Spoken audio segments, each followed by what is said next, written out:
In these very challenging times, it can be very confusing. It can be very unsettling. And we can send ourselves into an anxiety-laced tailspin if we don't know the right questions to ask. My guest today, Brian Willis, a law enforcement veteran from Canada, has the answer to that with one simple question that we can ask ourselves over and over and over again to help us stay centered and help us lead and help us move through this together and stronger. Stay with us. You are a warrior. 321 status. What kind of vehicle is it? You are the very best your nation has to offer. 911. Multiple shots fired. They're asking you to lead. 5. We need a Bearcat. It's up to us. So 133. I need somebody that's got a visual on where the shooter is. You must be sound in mind, body, and spirit. 42, where's the officer down? I have a rescue helicopter that wants to land and help. This is the podcast that will make you the one. Copy, running eastbound. The one that will bring everyone back. I believe we have shots fired. Give me back up now. Because no one else is coming. We're going to have an officer shot. 100 block of East Street. Suspect is down. This is the Squad Room.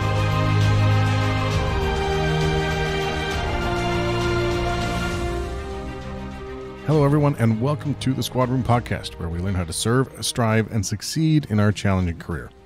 My name is Garrett Teslaw, and I'm an active duty sergeant for a sheriff's office in Southern California, and I'm on a mission to build a world where first responders wake up inspired, feel confident at work, and go home knowing they spent their time in a worthy cause. We have a great episode today, but before we get to our guest, I want to remind you that you can support the show and rock some cool gear by visiting our apparel line at aworthycauselife.com. Check it out there or on Instagram at aworthycauselife or on Facebook. Also, a couple other ways you can stay connected with the podcast to make sure you're getting the most value out of each of these episodes. First, go to Facebook and like our Facebook page, but also join our Facebook group of active and aspiring law enforcement professionals. Just search the Squad Room group on Facebook to join. And of course, follow me on Instagram at the Squad Room. You know, I often get asked how to build resilience quickly. And while it's something that isn't easy, it can be simple. You just have to answer one important question, and then you answer that question over and over and over again. On this episode, my guest Brian Willis helps us learn how to apply a simple acronym to create resilience, improve focus, and become better leaders. We also talk about how leadership is a choice, not a rank, and what you can do to help create a culture of leadership within your agency, regardless of your rank. Brian is a 25-year veteran of the Calgary Police Service, and for the last 15 years, he's traveled North America teaching cops how to improve their mindset and their leadership skills through his company, Winning Mind Training. Brian is also the Deputy Executive Director of ILEETA, the International Law Enforcement Educators and Trainers Association. It's a great conversation with a veteran police officer who knows what he's talking about when it comes to leadership in law enforcement. And he's got some fantastic TED Talks, too, to go with it, which I'll link in the show notes. So now, please enjoy this episode with Brian Willis. This episode is sponsored by Signature Coins. For months now, I've been looking for a way to say thank you to my guests and supporters. And after being involved in a major international incident recently, I was given quite a few challenge coins. And I was surprised at how much each of those meant to me. So I decided to make a Squad Room challenge coin to share with guests and supporters. I went searching for a company who could meet my high standards, but I was still nervous about making a purchase like this online. Most challenge coins you order these days are ordered online, produced in a factory far, far away, and tracking down someone in customer service can be, well, a challenge. And I'll admit that I'm kind of old school, and I prefer to look someone in the eye when I'm about to spend that much money. So I delayed on a decision on a vendor for a long time, until I found Signature Coins out of Florida. Turns out some of the guys at Signature Coins actually listen to the show, and when I contacted them, we connected immediately on our shared purpose of honoring this profession that I love so much. Daniel, Trey, Jeff, and all the other guys at Signature immediately put me at ease with making such a big purchase, and they bent over backwards to make sure that the coin I wanted that was in my head came out as a reality that I'm now holding in my hand. Now, if you're like me and you haven't drawn anything since it involved a crayon, have no fear. Signature Coins has 30 graphic artists on staff right in their Orlando office to help, and they don't charge a single penny to get your artwork ready for production. That is a big difference from other companies that often charge an artwork fee, or maybe you have to hire an outside designer. Signature Coins does all the art for free with no obligation to buy. They also have inclusive pricing, meaning that you're not going to get hit with a hidden upcharge at checkout, a 100% guarantee on their craftsmanship, and free next-day shipping in the U.S., and their customer service team is right there in Orlando. Their turnaround is quick, about 2 weeks, which is super fast for coins, and like I said, free next-day shipping when your coins are ready to go out the door. I couldn't be happier with my coins, and I couldn't be happier that I got them from Signature Coins. If you're looking to make a challenge coin of your own, you can find out more about them at signaturecoins.com or email info@signaturecoins.com, and Jeff will hook you up with a quote. If you use the coupon code TheSquadRoom, you'll get $50 off your first order. Learn more at signaturecoins.com. Brian Willis of Winning Mind Training. Thanks for being on the Squad Room, Brian. It's my pleasure and my honor.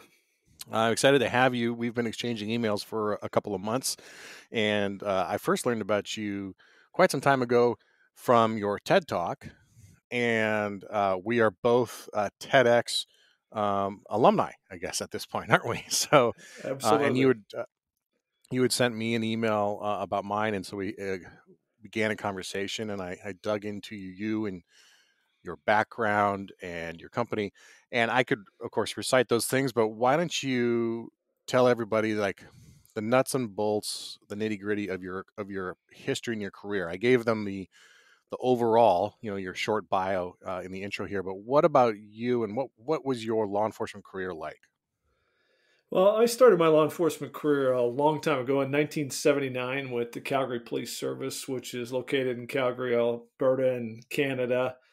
So Calgary is now a city of about 1.2, 1.3 million people, the police department about 2,300 sworn officers and about 900 civilian employees. So, things were quite different back in 1979. We didn't have all the technology and the other things, but I was fortunate enough to, after recruit training, Calgary runs their own 6-month recruit academy. And after recruit training, I went downtown. Now, they hadn't allowed recruits to go to the downtown core for 5 or 6 years because they figured it probably wasn't a good place for you to necessarily learn certain things about police work. But I was fortunate enough to go down there. Had kind of a rude awakening with my first FTO because he hated rookies. He hated me because he had to give up his good partner to work with me. So our first week was a late car night shift. We started a half an hour after everybody else, went home a half an hour later, and he didn't talk to me for the first week unless he absolutely had to. And so it was a bit of a trying start, but fortunately it was right around hockey season, and I wasn't a very good hockey player, but I played hockey. We had an intramural league, and so that raised my status. And so over the next 25 years with the Calgary Police Service, I worked as a patrol officer. I was fortunate enough to go through our tactical team training, which was a 480-hour basic course, and then we did a 120-hour advanced course because it was prior to the 1988 Winter Olympics. And then after the Olympics, I went back out to patrol and got promoted, spent some time as a patrol sergeant, spent some time after I blew my knee out as an administrative sergeant, got interested in training.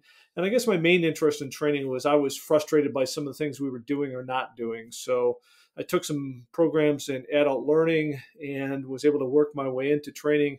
Eventually was able to take over as a sergeant in charge of a unit that we did all of the subject control tactics training, driver training, incident command training, officer safety training for the department, for both recruits and for our in-service personnel. Spent 8.5 years there, and absolutely tremendous time. Was surrounded by people who loved coming to work every day, loved what they did, loved to learn, loved to teach, loved to train. We continually were pushing ourselves to get better.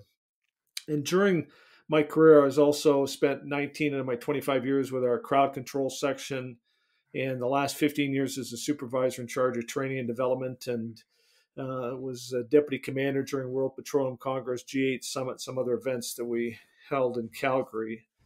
And then in 2004, I retired after 25 years. And for the last 15 years, I've been running my training company, Winning Mind Training. And I've had the good fortune and the privilege to travel around North America and work with a lot of great law enforcement professionals from every element of law enforcement on professional development for instructors, on mindset, on performance enhancement imagery, and on leadership. So that's kind of what I've been up to for the last 41 years now. So Right. So, I just realized as you were talking that you are my first Canadian guest. And this show, I'm very fortunate. This show has a very strong following in Canada. And but yet still most of my audience is in the United States. But I've learned because of interacting with a lot of the listeners from Canada that this might sound silly, but but law enforcement in Canada is almost identical to that in the United States. Have you found that to be true in terms of training and tactics and mindset? absolutely. And in fact, I get asked that question a lot is what's the biggest difference between law enforcement in Canada and law enforcement in the United States? And I would suggest that the single biggest difference is off-duty carry of firearms.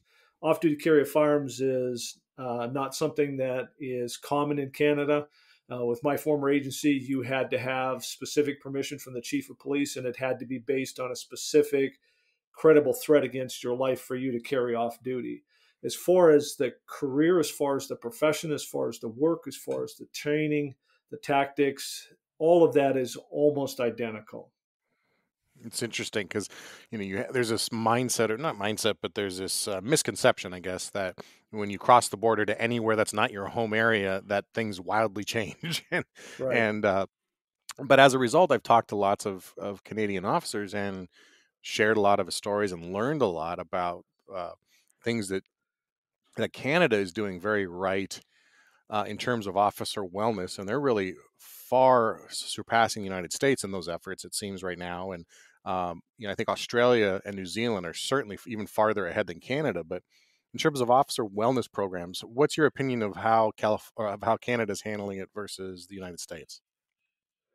Well, I think Canada is. I think part of the thing is we don't have as many police departments in Canada. I mean, you have 18,000 police departments in the U.S. and a lot of those are small departments, and there's such diversity across the country in all those areas. And we've been very fortunate here in Canada. I think that we had some progressive people in the profession a long time ago, and as far back as I can remember with my former agency is we had full-time staff psychologists, and there was really no stigma to going to see the psychologist. I don't think really.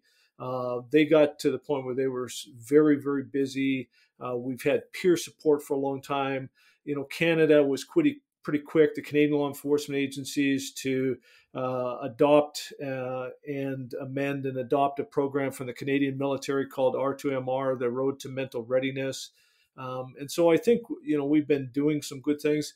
We still have a significant suicide problem in law enforcement in Canada. I mean, we don't have near the numbers that you have in the US, but we don't have the number of officers either. But on a per capita basis, we probably lose about the same number of officers. So I think we're seeing across the board in North America and certainly in other places in the world, we're seeing an acceptance of the fact that this is an issue and that we need to take steps to address it, not just from a reactive, once I start to have problems, but let's be proactive. Let's start giving people tools in the academy, tools throughout their career, and let's strive to have healthy people throughout the career. So I think, we've been fortunate here in Canada that we were able to make some strides. I don't think we've had the political interference in some of the things that we've tried to do in training and development in Canada that you sometimes run into in the U.S. So,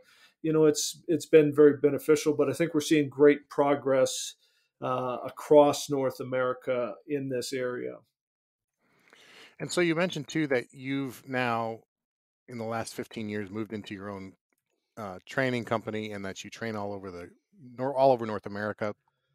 And so, give us a sense. And this is what you mentioned. You mentioned, personal development is kind of your approach or your angle on what you teach. You don't teach firearms instruction or search and seizure law. You really focus on developing positive mindsets and leadership courses. So I'm curious if you've seen, in your time from when you started the company till now, and how personal development? Are cops becoming more interested in personal development and taking ownership of that role and responsibility in their own lives, or has it always been there? I don't think it's always been there. It's been there as far as I can remember for certain people. There was always people. Everybody can relate to people in their own agency that were willing to invest their own time and their own money in personal development, in professional development. The unfortunate thing is I still see a pervasive mentality across North America that if training does not occur in a company time and a company dime, then I'm not doing it. And when you Hmm. ask a room full of officers whose responsibility is training, overwhelmingly the answer that I get is everybody's responsibility. And then I say, okay, so is that the reality? Or is the reality that, you know what, if you want me to go to that training on my own time, you're not going to pay me, I ain't going. If you're not going to pay for the course, I'm not going. Hmm. So I think we're seeing more and more people understand that this is an investment, that I'm the one who's out at the pointy end of the stick. And if I'm not willing to invest in myself, then I'm setting myself up. I'm doing a disservice to my family. I'm doing a disservice to my brother and sister officers. And what I'll tell people is this: I'll say, you know what, if you're going to abdicate responsibility for training to the agency, here's what I'll absolutely guarantee is that there never has been and there never will be an agency that has been killed or injured in the line of duty, because agencies don't go to calls. Officers, deputies, troopers, constables are going to calls every single day. Agencies don't get PTSD or secondary traumatic stress disorder. Agencies don't have heart attacks. Agencies don't suffer from any of these things. An agency is just an entity. And so we have a responsibility to ourselves, to our brother and sister officers, and to our families to invest in ourselves. And sometimes that requires that we spend a little bit of our own time and a little bit of our own money to do that. Do you find any changes in the attitude towards that between generations? I think millennials get a really bad rap, especially in a paramilitary structure like ours, where historically you're expected to follow the preset rules without question and to do what you're told. And millennials grew up in a scenario that they were allowed to ask questions and they were allowed to push back. But I've found that if you can show them the why and show them your own why, and motivate them through helping them connect to the bigger purpose, they're some of the hardest workers in the room.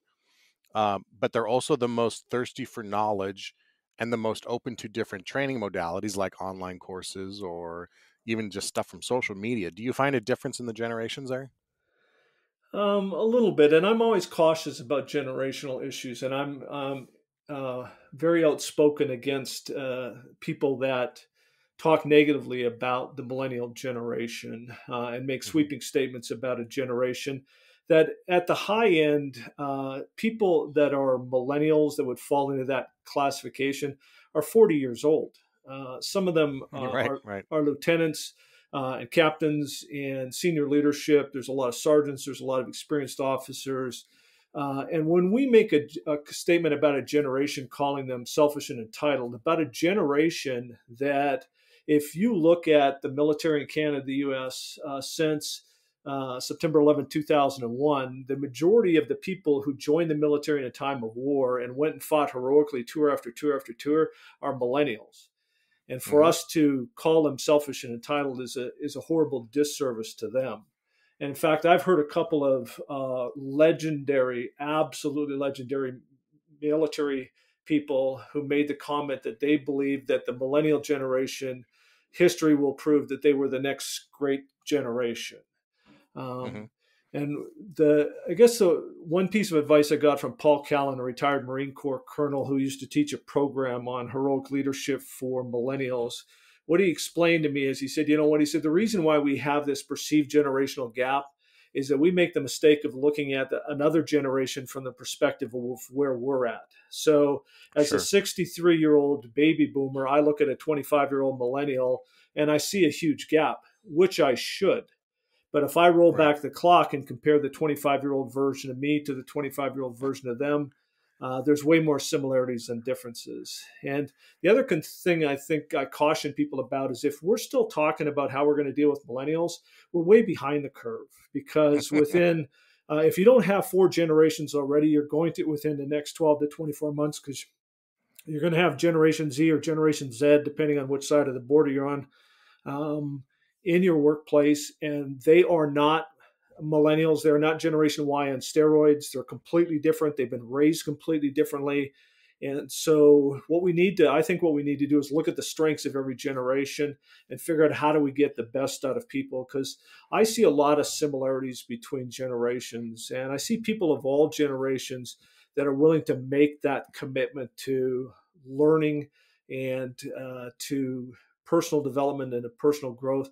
And I agree completely with you that we need to explain the why. Now, people blame that on the millennials. They say they call them the Y generation because they're always freaking asking why. Well, why is not a new question. But when I joined, if I'd asked why, somebody would have said, Willis, why don't you shut them? And I'll tell you when you've been here long enough to ask questions. And that's a dangerous, dangerous mentality. Human beings are curious by nature. We all want to know the why. Great leaders explain the why up front. In fact, I just finished reading Jocko Willink's last book on leadership strategies and tactics, and he very clearly makes that same point in the book. That's what great leaders do, like you said, is get out front of it, explain the why out front, and have people understand that there are certain times where we just need to do, and we'll talk about it afterwards. But they're a very small percentage of what we do. Yeah, I've found in my time as a supervisor and as a sergeant in different capacities that absent a few circumstances, you can always stop to explain the why and take questions and take the input. And when you do that, the times when you can't stop to explain the why, everyone understands and moves forward on it. And also it builds trust between you and the people that you're giving commands to go execute. There's trust there because they understand your thought process, and they understand that if there were time, you would be explaining it or you would be asking, right? And so I've never heard of a line level guy complain that the sergeant or the lieutenant or his immediate supervisor is giving them too much communication, right? Absolutely. I mean, it's the number one thing we hear from departments is that the top command doesn't communicate with the line level officers, and that's like universal. And I've never encountered an officer who's complained and says, the chief just really constantly is keeping me updated on what's going on, and it's too much. I can't handle all of the constant updates about what we're doing and where we're going and our 5-year plan and why we made this decision versus that decision. I've never heard that, but we live in the dark often on those frontline positions.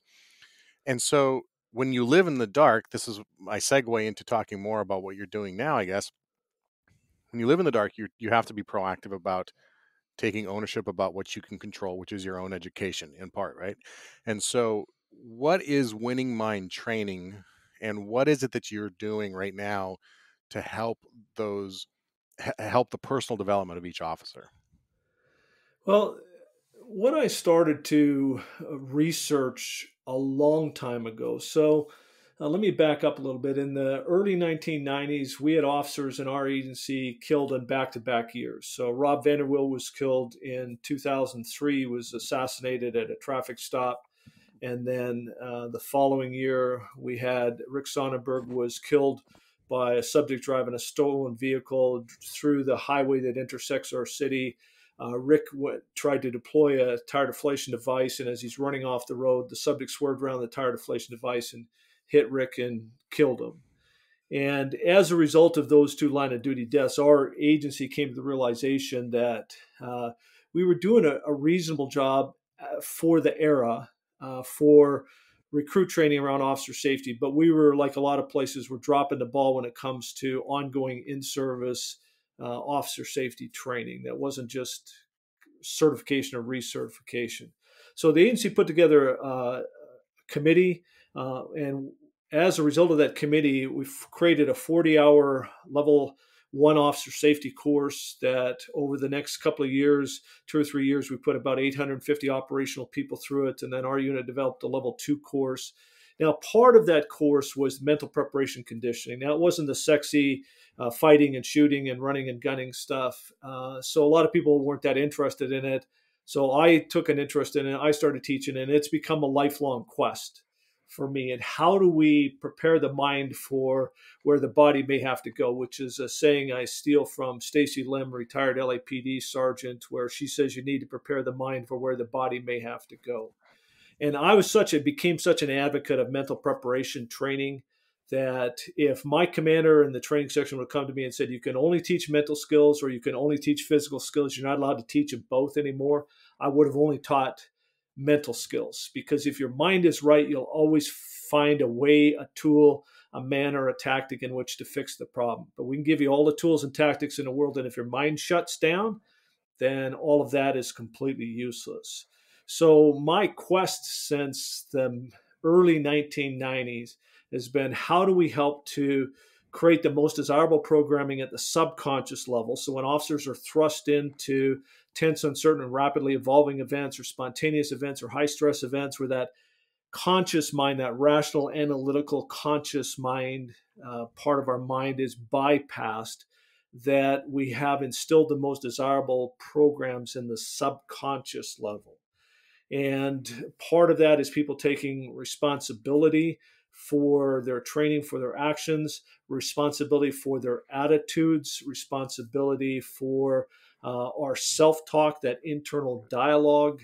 And so that's been my mission and my quest, whether it's from a professional development standpoint for trainers and teaching them not what to teach, but how to teach more effectively, teaching performance enhancement imagery, or addressing it from a leadership perspective.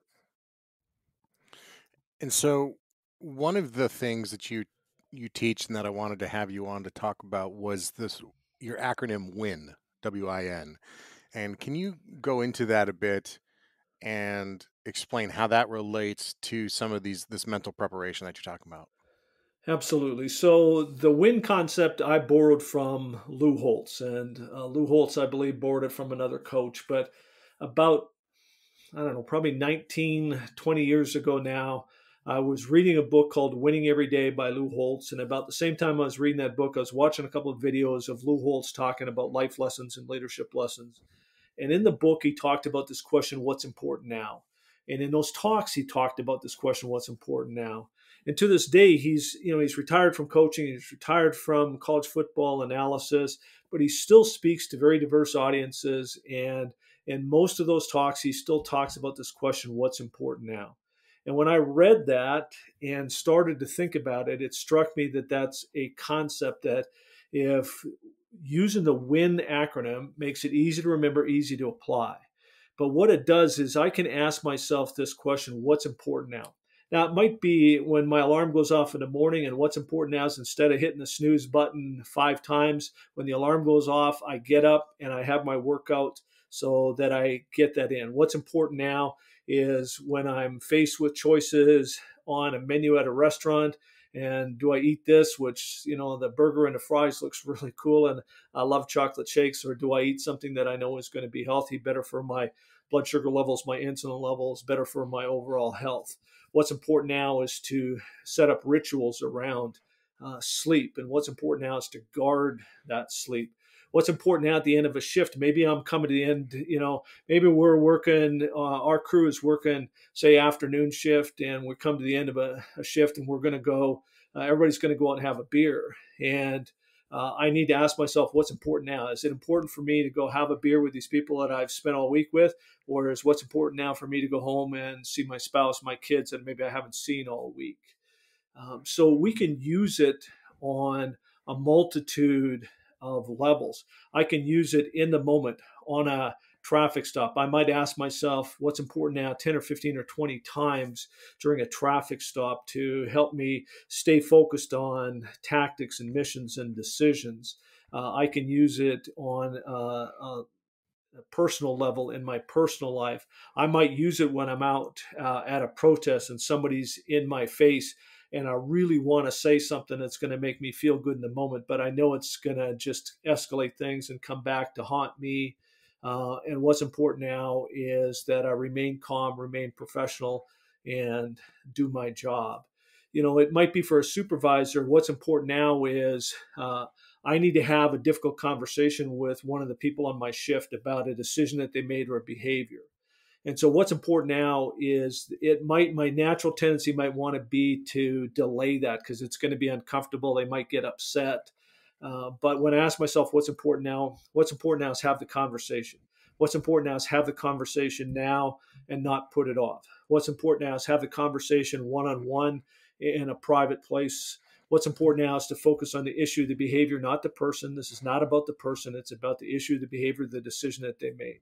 What's important now is to understand that they might get upset, and that's okay. They'll probably get over being mad. But if they don't, then it's still okay because it was the right thing to do.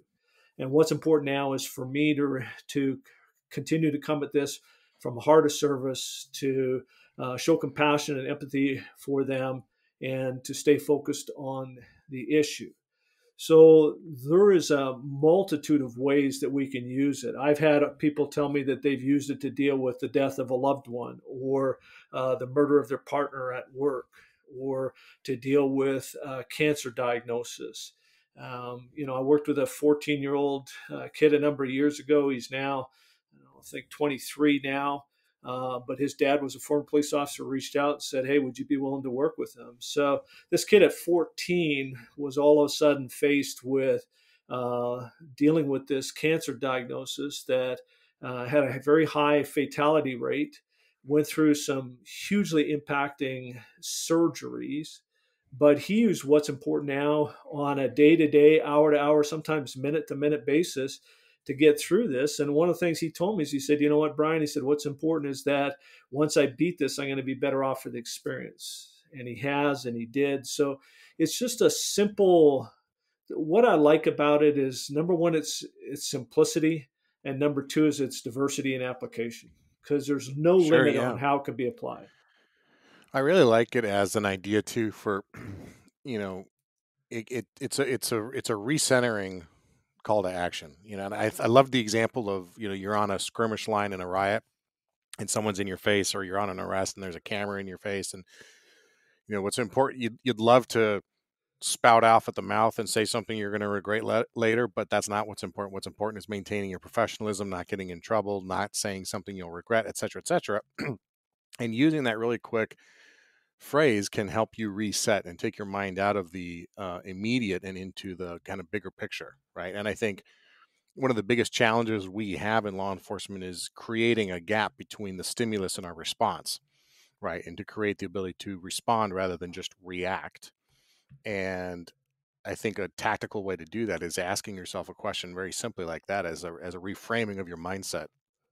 I also find it very similar to something that I've been working on recently, and I've talked about on the show before, that I learned from a different legendary college football coach, but Nick Saban. And I don't know if you're familiar with his idea of process-oriented goals.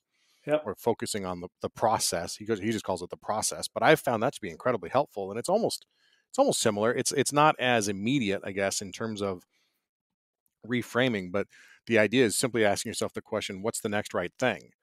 And I use that, and I found it to be greatly helpful in goal orientation. And instead of using just SMART goals, which can be hard to articulate or hard to maybe visualize completion, when you break it down to what's the next right thing, which is a phrase that got co-opted by that movie Frozen, the little kid movie Frozen 2. But the phrase is accurate. What's the next right thing? You really begin to see clearly what the path is forward. And I think the same is with what's important now. And you just have to focus on what's the next thing, right? You don't have to worry about 5 steps down the road, just what's right now in front of you that you can do. Absolutely. And I think it's a great example. Yeah, go ahead. No, I was going to say, and I mean, I love Nick Saban's philosophies about, let's focus on the now, this play, this moment. We're not thinking about the national championship months down the road. We're not thinking about next week. We're not thinking about the next series. We're thinking about this particular play. And it's consistent. If you look at Carol Dweck's work on growth versus fixed mindset, growth mindset is about focusing on the process and the effort and not the outcome. And if you listen to all the great coaches, you listen to Bob Bowman, Michael Phelps' coach. Bob Bowman is very clear that he said what we always focused on was the effort and the process, the effort and the process. That's all that we controlled. And that's all that any of us control. We never control the outcome. We only control effort and process. And when we focus on what's important now, and what's important now is that effort and the process, it gives us the likelihood of having a more desirable outcome. But we don't control the outcomes, but we control effort and process. And that's the importance of that philosophy that you're exactly talking about.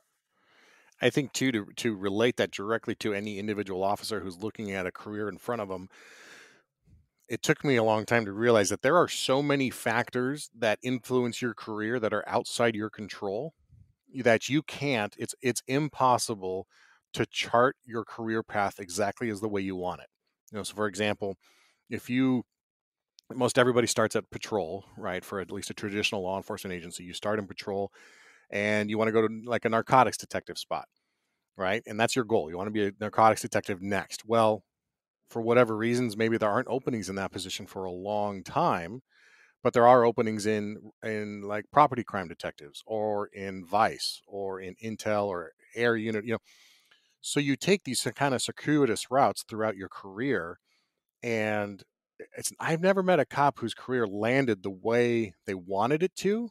Now, that doesn't mean they weren't happy with it, but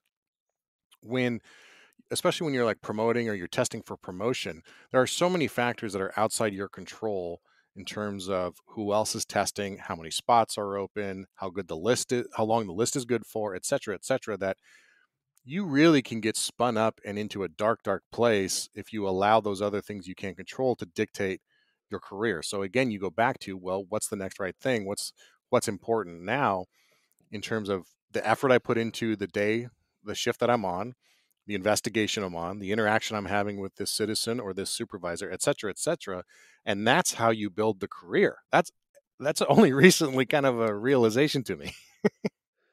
And it's such a great point. And the problem is that nobody tells us that up front. And I would echo your thoughts. And when I reflect back, when I started, I wanted to be a SWAT guy. And I think a lot of people want to be SWAT guys or SWAT gals or whatever. But I was unsuccessful my first three attempts to get into our tactical team. Now, our tactical team was a full-time unit. On my fourth attempt, I got in prior to the 1988 Winter Olympics. So like I said, we did 600 hours of training before we did any deployments to be deployed during the Olympics and some other things on some biker raids and some other stuff that was going on. And then, so what happened is they'd expanded our tactical team for the Olympics, but then afterwards they had to crunch it back down again. So what we were told is of the 12 of us that went in to form two extra teams at the time, 6 of us were staying, 6 of us were leaving, going back to the field. Now, the two sergeants of those teams both took me aside and said, it's a done deal. You're in. You're going to be one of the guys that's staying. And then the staff sergeants, the equivalent lieutenant, called me and said, you're out. See ya. And boom, that was it. So, if I think back, what was important now, each time I was unsuccessful in getting in, is I had to think, okay, what do I need to do between now and the next competition to make myself a better candidate? What do I need to learn? What training do I need to do? When I was told you're out, and within a week, boom, I'm back out in patrol, then what's important now is, okay, so what am I going to do about this? I can sit around and mope and whine and cry. Now, one of the rules that I teach in the leadership classes comes from 3 rules of the Win Forever philosophy by Pete Carroll. And it's no whining, no complaining, no excuses. So there's no point in me sitting around whining about it. It's done. I got great training.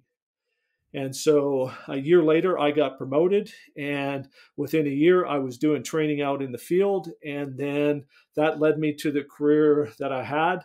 And it's the greatest thing that ever happened to me. So you're absolutely right. And so when we get turned down for that promotion or that specialty unit, we have a choice. And what's important now is to realize that everybody's watching to see how you react to that. And what are you going to do? You can be bitter or you can make yourself better. And so when you ask that question, what's the next right thing or what's important now, then you go back to focus on effort and process. Okay, so what did I learn? And what am I going to do to make myself even better? And then, like you say, these other doors continue to open up if you have the right attitude. If you're going to get bitter, then a bunch of doors are going to close in your face. Yeah, and I've seen that happen to other people. I think early in my career, it even happened, to me. I chose that wrong path to be a little disgruntled for a bit. I shook it off, and realized kind of what you did much faster than me, but like I can't control that. So there's no point in being miserable for the next 30 years. And then it opened doors, of course, that were unexpected to me at the time. But people, I think you're exactly right. People are watching you when you come out of a situation like that. And the people who are bitter and angry about it just crash and burn. And it'll take a long time, if not your whole career, to recover from something like that, versus the people who show resilience coming out of a situation like that and bounce back. People don't think less of you for being positive and moving forward in a growth mindset coming out of a situation like that. People are impressed by that, and that shows. And then those people often get catapulted forward. So just like you said, you maybe missed out on the tactical team for a bit, but it launched you into something that you're still doing now 20, 30 years later. Absolutely. And it gave me great skills to help when I started teaching officer safety, because I had all of that training, that 600 hours of training that very few people in our agency got. And so, and I like, when I talk about resilience, I talk about it a little differently. I like the philosophy of Eric Greitens, that it's not about bouncing back. It's about moving through. It's about moving through hardship to happiness, moving through suffering to strength, moving through pain to wisdom. And that people that are most resilient find healthy ways to incorporate that negative experience into their life as they move through and move forward. So, when we take these experiences and realize, what, there was, it sucked at the time. But again, another concept, part of the flow from the win is that what we need to do is we need to learn to embrace the suck, look for the good, and then dare to be great. So, what, that sucked. And, I can mope for 10 or 15 minutes, but then what good came out of that? I got a lot of great training that very few people would ever get that experience to get. And so then how do I move forward, and how do I make the most of that and the best of that? And it's not easy. And so that's the thing. When I talk about win, there's a difference. Win is simple, but there's a difference between simple and easy. Simple is lack of complexity, and easy is lack of effort. So these things are simple, but they're not easy. They take work, and we need to show up every day and be willing to do the work. And it goes back to what you talked about with process and effort. In ancient Rome, soldiers would step into battle to fight for the empire, but they also had bills to pay and family back home to support. Doesn't that sound familiar? Well, if soldiers performed well in battle, they would be paid in gold coins. If they performed with exceptional valor, they would be given an extra coin. Legend has it that this coin was often minted with the name and symbol of the legion in which they served, and that soldiers would hold on to these coins as proof of their bravery. This made their coins a prized possession. Throughout history, unique coins have been part of nearly every warrior tradition. There's a story from World War I in which an American pilot was held captive as a German POW and stripped of all of his personal identification. He escaped the POW camp, but was detained by the French, who thought he was a German spy. He carried with him a coin with a symbol that one of the French soldiers recognized as that of an American squadron. The coin saved his life. Challenge coins remain an important part of this warrior tradition, including those in law enforcement and the other first responder professions. Signature Coins out of Orlando, Florida is my choice for challenge coins for the squad room. Their staff of artists can create and make most any design a reality, and their quality is top-notch. The people at Signature Coins are complete professionals like you, and they take their jobs seriously. Quality is their priority, and I can tell you that it shows in the squadroom coins that I ordered from them. You can check out their handiwork on my Instagram at the Squadroom. For more information or to get a free quote with no artwork fee, check out their website at signaturecoins.com. If you use the coupon code THESQUADROOM, you can get $50 off your first order. That's signaturecoins.com. Now, back to the show. I really connect to. I love Eric Greitens, and I love his book, The Heart and the Fist, is one of the seminal books for me on how law enforcement should be moving forward. And then his book Resilience is just fantastic. And I've used that same analogy with people when I was in a seminar and someone was describing a critical incident they'd been through and they were struggling to bounce back. They used that exact same term, and I interjected and said, stop fighting yourself on that. If you integrate that experience and you move forward, then you're so much better for it. There's another Stoic saying, the same man never crosses the same stream twice. You've changed in some way with everything you've been dealt or that you've experienced, and to not accept that as a benefit and as a gift to you, even the bad stuff, is a missed opportunity to really do become a more developed person, don't you think? Absolutely, and it's it's the bad stuff that helps us to grow. And Andrew Huberman, who is a professor of neuroanatomy and neurobiology at Stanford, and an absolute brain scientist that I absolutely love, what he talks about neuroplasticity. And he said, in order for us to grow, it requires a struggle. It requires some friction. It requires that struggle and that process. That's what allows us to grow. So if we're always going to take the easy path, and there it goes back to the old quote that it's easy to captain a ship in the harbor, but it's more challenging when you're out on the rough waters, and that becomes the key: is can we find ways to navigate through these challenging times? Because we're all going to have challenging times. We're all going to get exposed to disappointments. We're all going to get exposed to setbacks. We're in a profession of humans. We're dealing with other humans. Our bosses are humans. Our peers are humans. We're humans. People are going to screw up. People are going to make bad decisions. And so it's how do we respond to that? That's what we control. We don't control what anybody else does, but we always have control over our response to that. And so if we can ask ourselves that question, what's important now? So how do I embrace the suck, look for the good, and dare to be great, and come out of this better off for the experience?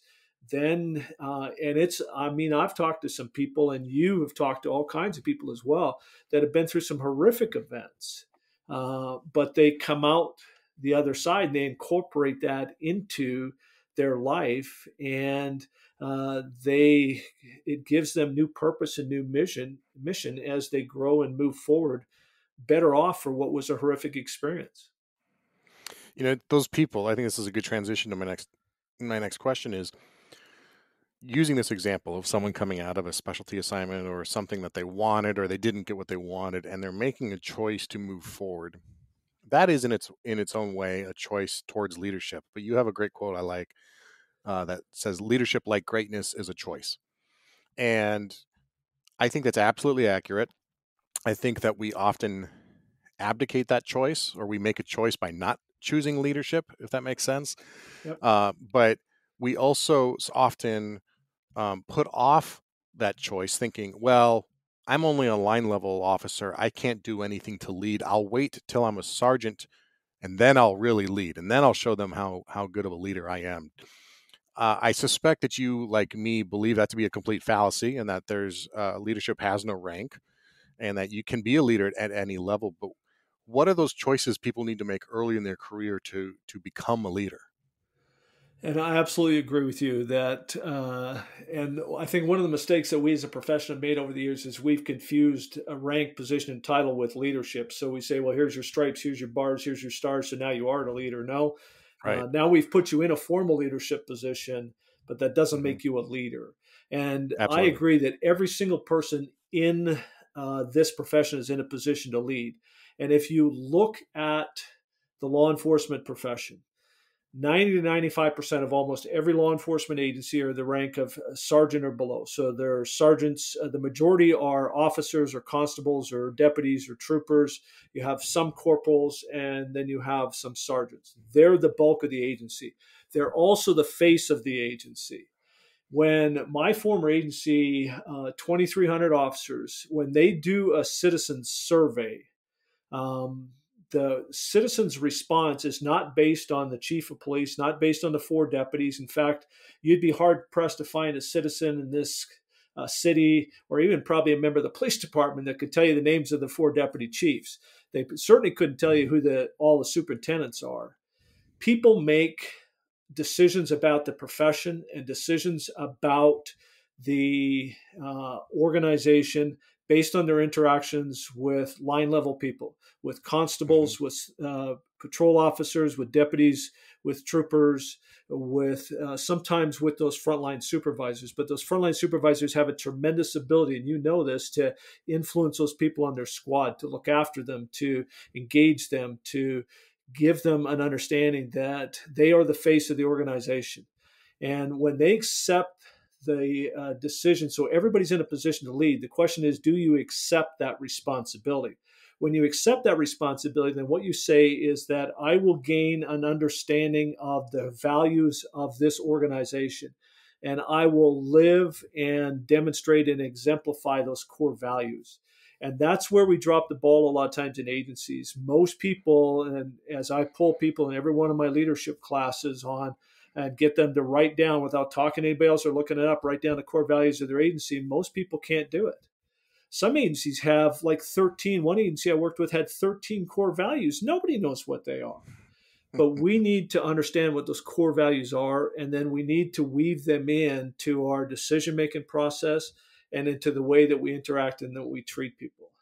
And so it's a matter of taking things like, so if you look at programs like procedural justice, I think one of the reasons why it was not as successful as it could have been is because we started off by outward focusing it, saying this is how you need to interact with the community. No, this should be the culture of this organization. And if this is the way we treat people in this organization, we treat our peers, we treat the people that we have the privilege to lead, then we don't need to teach them how to treat people in the community, because it's the way that we interact, it's the way that we do business.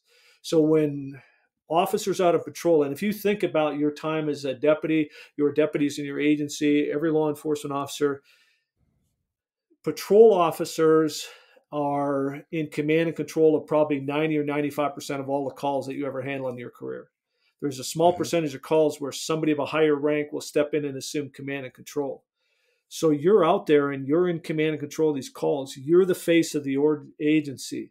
You're the one that people will judge your agency, good or bad, and judge the entire profession, good or bad, based on a single interaction with you. And when you understand that, when you accept that responsibility and agree to be a good ancestor in your organization and a steward of your organization, that's going to make you a leader, even if the only person you're leading is yourself. But if you do that, then everybody has influence over 2 or 3 other people in your organization. And then we start to weave this mindset and this philosophy into the entire organization. And everybody starts to embrace that concept that they are in a position to lead. And we need to continue to challenge people to step up and do that.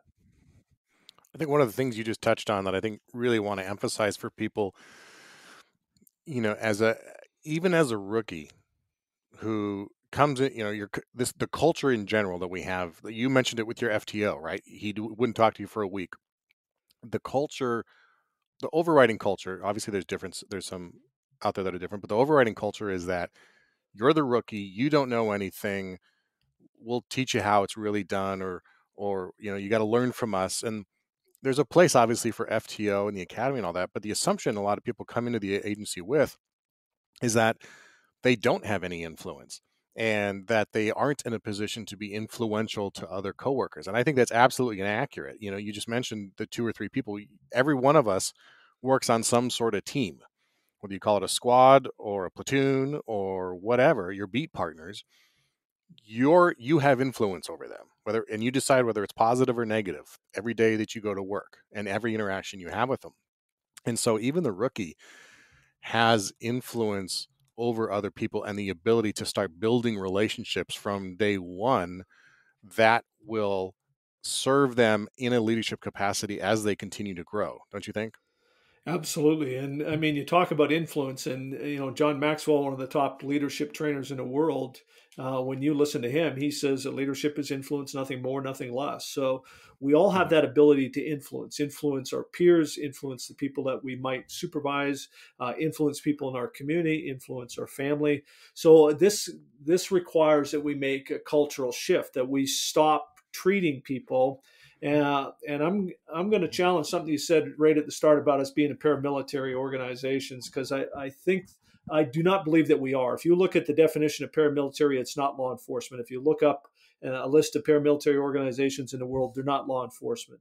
The similarities between us and the military is that we have a similar rank structure. We both wear uniforms. We're professions of service.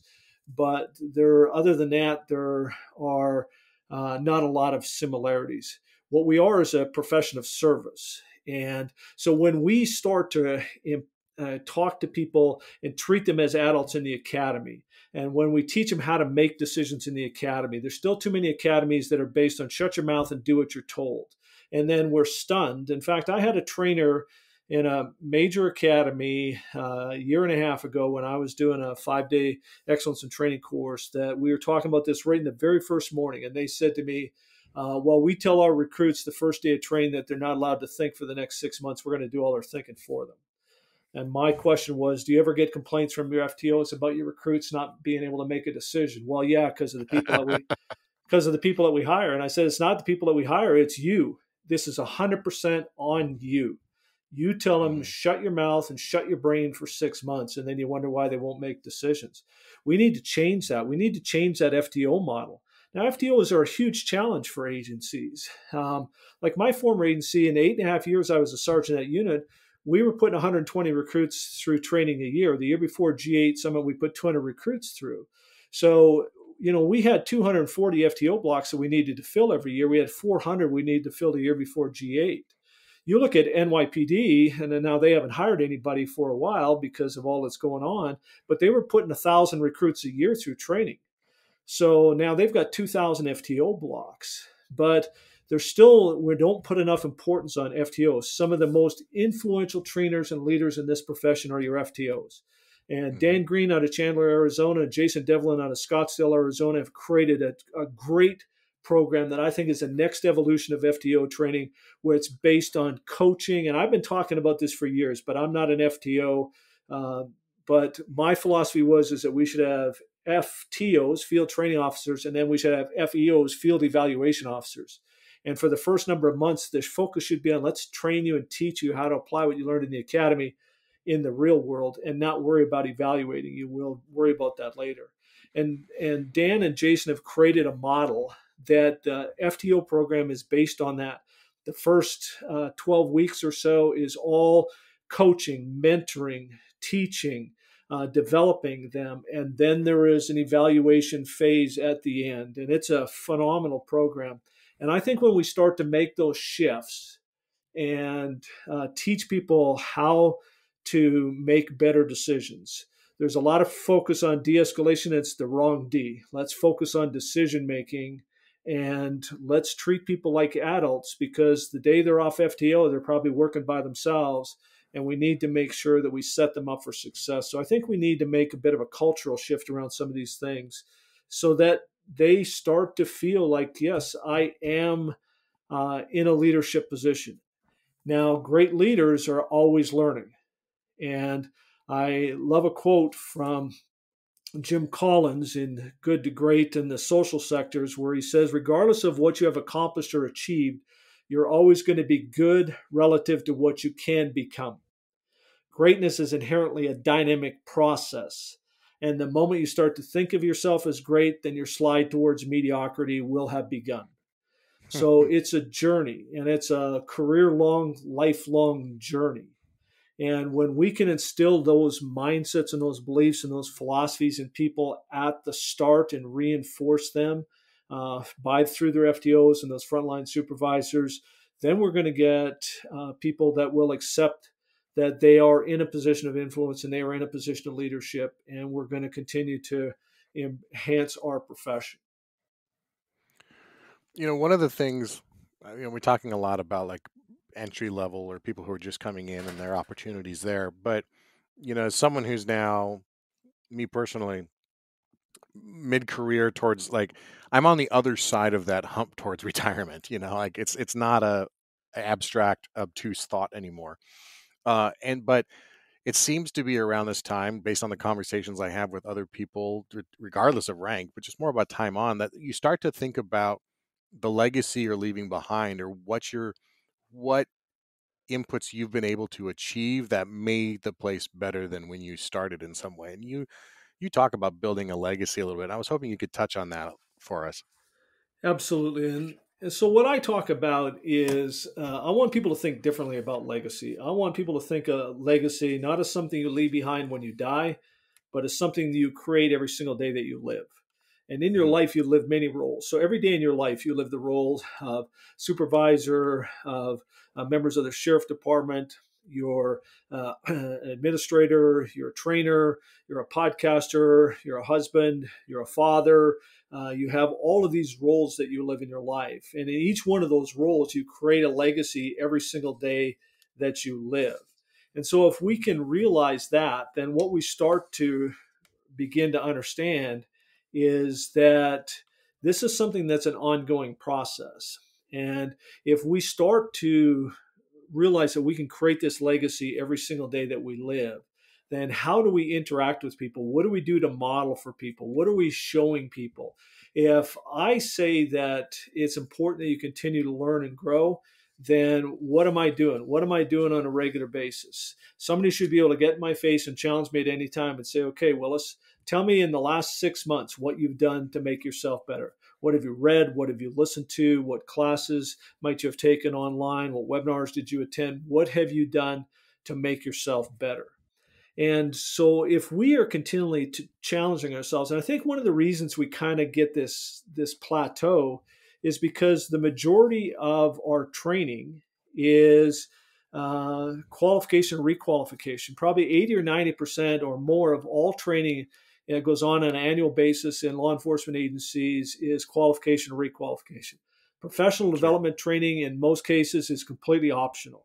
You can go through your entire career in most cases, and if you choose not to promote, you never have to take a professional development course.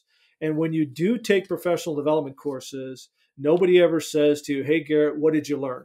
So you went on that leadership course. Tell me what you learned. Tell me what you're going to do to apply what you're learning, and tell me what you're going to do to share what you learned. We don't do that. Leadership is a course. It's not a culture.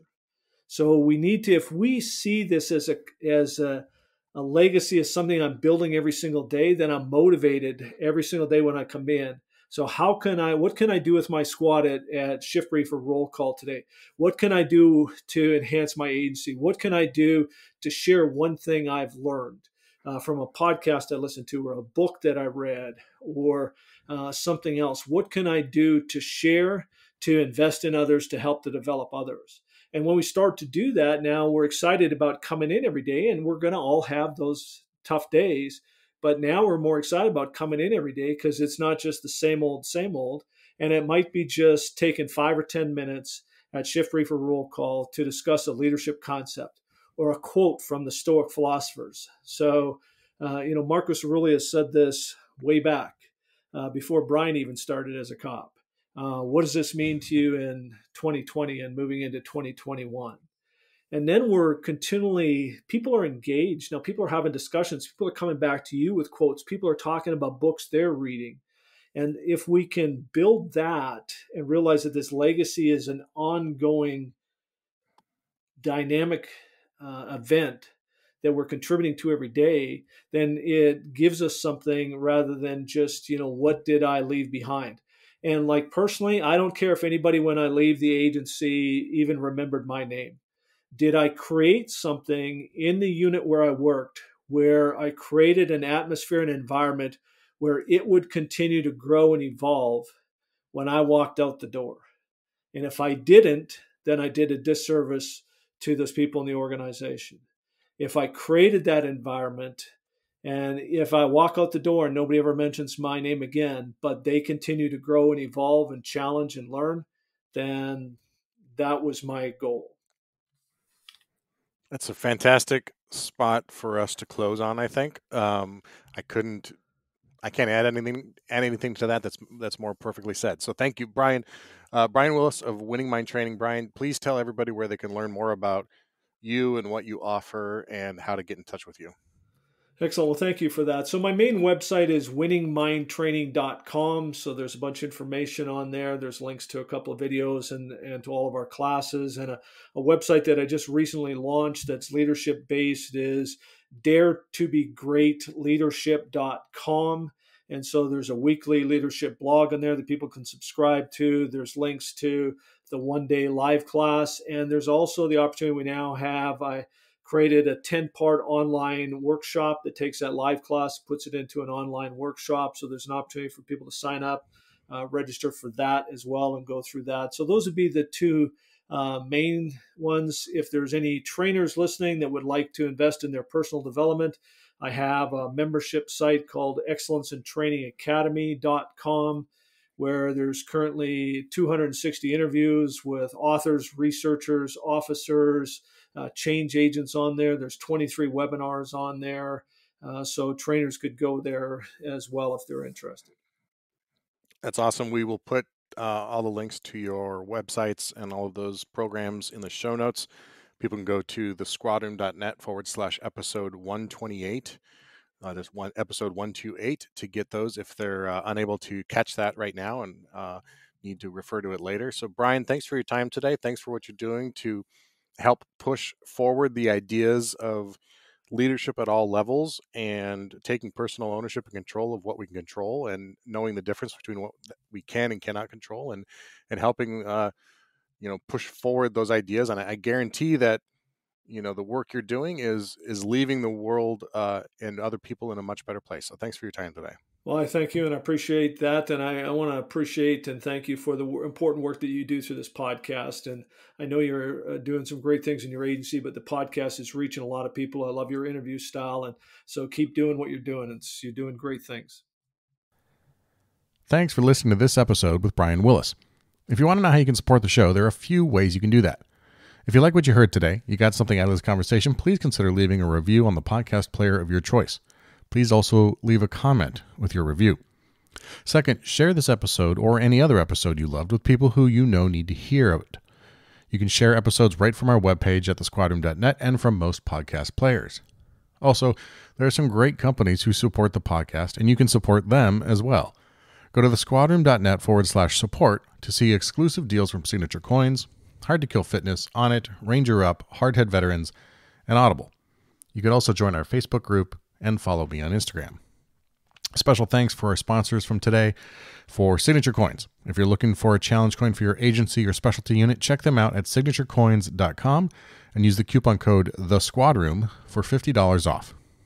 If you're shopping at Ranger Up, you can use the coupon code THESQUADROOM to get 10% off your order. And if you're looking for the best fitting ballistic helmet that exceeds NIJ standards and won't break the bank, check out hardheadveterans.com and use the coupon code SQUADROOM to get $20 off your helmet. Now, most importantly, to keep up to date, join our mailing list directly from your phone or from our website at thesquadroom.net, and make sure to follow us on social media so you're aware of when new episodes are released. All right, until next time, take care of each other and stay safe.